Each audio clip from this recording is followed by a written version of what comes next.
The wind was colder that morning. The thin mist drifted over the small farm, wrapping the garden and chicken coop in a quiet veil of gray.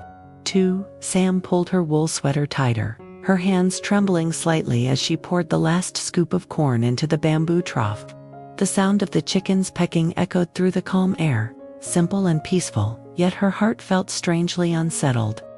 It had been a week since Lee left. The day he went away, he had smiled, saying it was just a temporary assignment. But something in his eyes betrayed a hidden heaviness, something he didn't want her to see. He promised to call as soon as he landed in Cambodia, but the phone had been silent for days. No messages, no calls, nothing. Sam tried to distract herself, feeding the chickens, watering the garden, cleaning the kitchen, yet the silence grew heavier with each passing hour. Every time the wind rustled the banana leaves, she thought it was the sound of his motorbike coming up the path, but it never was. That afternoon, as the first golden light of sunset spilled over the fields, she sat by the bamboo fence, holding the cup of tea Lee once gave her. It still smelled faintly of jasmine. She remembered the warmth of his voice. "If it ever gets too cold, Sam, just imagine I'm right there beside you." Her heart ached at the memory. Just then, a familiar figure appeared from the small dirt road. It was the postman, carrying a small brown envelope. "For you, Miss Sam," he said, handing it over with a kind smile. Her hands trembled as she took it. The envelope was stamped with a Cambodian postmark.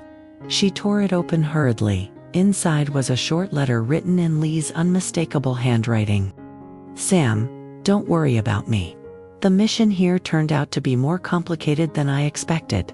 Something isn't right, but I'll be fine, I promise. Take care of yourself and the chickens until I return. Tell the garden not to miss me too much." The words ended abruptly, the ink smeared as if written in haste. Sam pressed the paper to her chest, her eyes welling with tears. She knew something was wrong. The tone of his letter, gentle but edged with danger, told her what he couldn't say directly. Outside, the wind grew stronger, shaking the bamboo leaves. A faint scent of rain drifted through the air. Winter was coming fast, and Lee was somewhere far away, in a place filled with shadows and uncertainty. She looked toward the horizon where the sun was disappearing, her heart whispering the same question over and over. "Lee, will you really come back to me, safe and whole?" The night in Phnom Penh was thick with humidity and tension. Neon lights flickered over narrow streets, where the air smelled of gasoline and rain-soaked dust. Lee moved quietly through the back alleys, his senses sharp, every step cautious. The assignment he had taken, one that was supposed to last only a few days, had turned into something far more dangerous. He was not just gathering information anymore. He was being hunted. The first time he noticed it was 2 nights ago. A black sedan had followed him from the riverside market to his small rented room. When he stopped, the car stopped. When he turned, it turned. He had learned to read danger from miles away, and this, without a doubt, was danger. Now, his phone was gone, his laptop destroyed. The only thing left with him was the small photograph of Sam, folded neatly in his pocket, her gentle smile his only reminder of peace in this chaos. "Sam," he whispered under his breath, his voice barely audible over the noise of the city. "I promised I'd come back." He ducked into an abandoned building near the old railway, breathing heavily. The sound of footsteps echoed behind him. Someone was close, too close. He pressed himself against the cold wall, hand resting on the small knife hidden in his jacket. Outside, the rain began to fall, a relentless tropical downpour that washed the dust from the city but not the fear from his heart. Back at the farm, the same rain was falling, soft, thin, and sorrowful. Sam stood under the wooden porch, watching the drops tap gently on the tin roof. Her eyes were distant. She had read Lee's letter a dozen times since morning, searching for meaning in every word, in every uneven stroke of his pen. Something inside her refused to rest. Suddenly, her phone rang, an unknown number. Her heart leaped. She answered quickly. "Hello, Lee, is that you?" But it wasn't Lee. It was a low, static-filled voice, speaking in broken Vietnamese. Are you, Miss Tu Sam? Yes, I am. Who is this? Lee, your friend. He's in trouble. You need to. The line cut off. Silence. Hello, hello. She cried into the phone, but only the sound of rain answered her. Her knees weakened, and the phone slipped from her hand. A shiver ran through her, not from the cold, but from fear. She didn't know what was happening, only that something terrible was unfolding far away, where she couldn't reach him. Meanwhile, in Cambodia, Lee slipped through the back door of a warehouse. Inside were crates marked with unfamiliar symbols, the kind used by a trafficking group he had been sent to investigate. He took out a small camera and began recording, whispering details into the microphone. But before he could finish, a sudden noise, metal scraping, froze him in place. Then came voices, foreign, harsh. Someone's here. Lee bolted for the back exit, the sound of gunfire exploding behind him.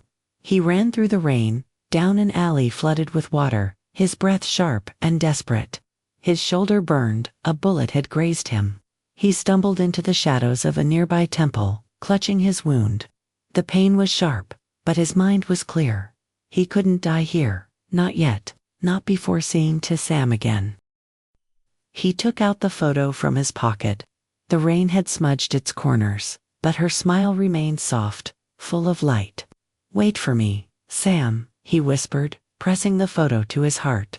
No matter what happens, I'll come back to you. Outside, thunder rolled across the sky, echoing like a warning both in the dark streets of Phnom Penh and across the quiet fields where Tu Sam stood, trembling, praying for the man she loved. The wind carried the same question, fragile, desperate, and full of longing. Will Lee survive the night? Morning arrived in the countryside, pale and heavy after a sleepless night. The rain had stopped, but Tu Sam's heart still beat in storms. She hadn't closed her eyes once, not since that strange phone call. The words echoed in her head. Lee, your friend, he's in trouble. Trouble. The kind of word that could mean anything, or everything. Tu Sam stood in front of the mirror, her eyes red from crying. On the small wooden table lay the letter Lee had sent days ago, already worn at the edges from being opened too many times. She touched the paper as if it were his hand. Why didn't you tell me where you were, Lee? She whispered. Why did you always have to do everything alone? Her heart screamed to go to him. But how? Cambodia was far, the border complicated, and she had no clear direction. Only fear and love were guiding her. Then, almost without thinking, she packed a small bag, a few clothes, the letter, the photo, and Lee's old silver pendant he once left behind. Her mother, seeing her actions, rushed into the room. Tu Sam. Where are you going, MD? She said, her voice trembling. I have to find him. Something's wrong with Lee. Her mother grabbed her wrist tightly. You can't. You don't even know where he is. What if it's a trap? I don't care, Tu Sam said, tears filling her eyes. If he's in danger, I can't just stay here and wait for bad news. Her mother's grip weakened. She saw the same stubborn love in her daughter that once burned in her own youth, a love that couldn't be reasoned with. Then promise me, her mother said softly. Promise me you'll come back. Tu Sam nodded, though she wasn't sure she could keep that promise. Meanwhile, in Phnom Penh, Lee woke up in a dark room with a pounding headache. His wound had been roughly bandaged, and his throat felt dry. For a moment, he thought he was dead, until a familiar voice spoke. You're lucky I found you, before they did. It was Dara, an old contact from his undercover work. Lee blinked, his vision blurry. Dara, what happened? You were shot, Dara said, crouching beside him. They've been looking for you all night. The information you recorded. It's what they wanted. Lee tried to sit up, grimacing in pain. The camera? Dara nodded. I've hidden it. But you need to leave the city now. They know your face. Lee clenched his jaw. I can't, not yet. There's still something I have to finish. Dara frowned. You're bleeding, Lee. You'll die if you stay. Lee looked down at the small, blood-stained photo of Tu Sam in his hand. Her smile gave him strength, even when his body was falling apart. "If I die," he said quietly, "then at least she know I didn't give up." Back in Vietnam, Sam's bus rumbled through the border checkpoint. Her palms were sweaty as she handed her passport to the officer. Every second stretched like a lifetime. When the stamp finally hit the page, she exhaled in relief. Outside, the Cambodian sun was blazing hot, raw, and unfamiliar. The roads were crowded with tuk-tuks and motorbikes, and the language around her was foreign. But her heart pushed her forward. She asked for directions in broken English, showing Lee's photo to strangers. Some shook their heads.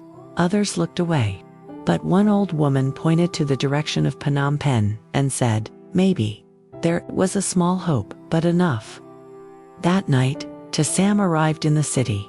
The streets were alive with lights and chaos, but she felt utterly alone. She stopped by a tiny guest house, trembling with exhaustion. She sat by the window, looking out at the strange skyline. The air smelled of rain and danger. "Please," she whispered, clasping her hands together. "Let him still be alive." At that very moment, across the same city, Lee lay weak in the back of a moving truck, heading toward the countryside, where he hoped to hide and recover. His vision flickered, but in the blur of pain, he thought he saw her Sam, standing in the rain, waiting for him. And as he slipped into unconsciousness, his lips formed her name, Sam. The next morning, the streets of Phnom Penh were hazy under a thin layer of smoke.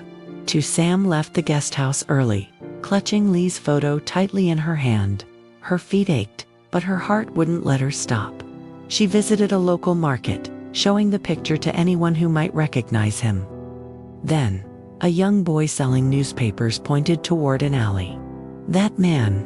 I saw him. Hurt, with blood," he said in broken English. Sam's pulse raced. "Where?" she asked urgently.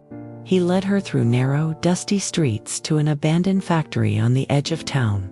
The air smelled of rust and gasoline. Her footsteps echoed as she stepped inside. But before she could call out, a noise behind her made her freeze. A dark figure stood near the doorway, watching her. His voice was low and cold. "You're looking for Lee, aren't you?" Sam's breath caught. "Who are you?" The man smirked. "Someone who's been looking for him too." She took a step back, fear rising in her throat. Outside, a storm was gathering again, and somewhere not far from there, Lee, weak but alive, was also running from those same shadows. Their paths were about to cross, in the most dangerous way imaginable.